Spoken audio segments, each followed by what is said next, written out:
வெள்ளிக்கிழமையான ஜுமாவுடைய தினத்தன்று நம்ம செய்யக்கூடாத 4 விஷயங்கள் பற்றி தெரிஞ்சுக்கலாமா?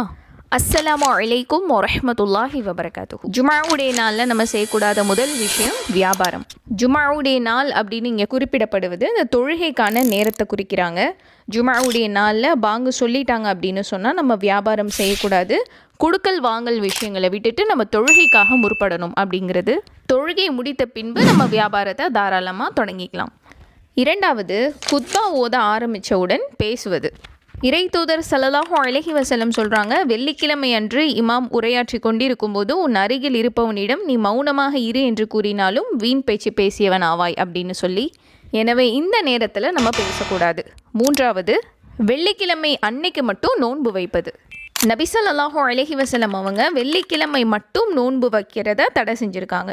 யாராவது நோன்பு வைக்கணும் அப்படின்னா ஒன்று வியாழன் வெள்ளி, அப்படி இல்லைனா வெள்ளி சனி போன்ற தொடர்ச்சியாக 2 நோன்புகள் வைக்கணும். வெள்ளிக்கிழமை மட்டும் தனியாக ஒரு நோன்பு வைக்கக்கூடாது. நான்காவது, வெள்ளிக்கிழமைக்குன்னு தனியாக சிறப்பான ஒரு அமல்களை உருவாக்கி செய்வது. உதாரணமாக ஜுமாவுடைய நாளில் மட்டும் தஸ்பீஹ் நஃபில் அப்படின்னு இல்லாத ஒரு தொழுகையை தொழுவது, இத்தனை யாசீன்கள் அப்படின்னு குறிப்பிட்டு குர்ஆனில் இந்த வசனங்களை மட்டும் வெள்ளிக்கிழமைக்குன்னு சிறப்பாக ஓதுறது, இந்த மாதிரி அமல்கள் செய்வது கூடாது.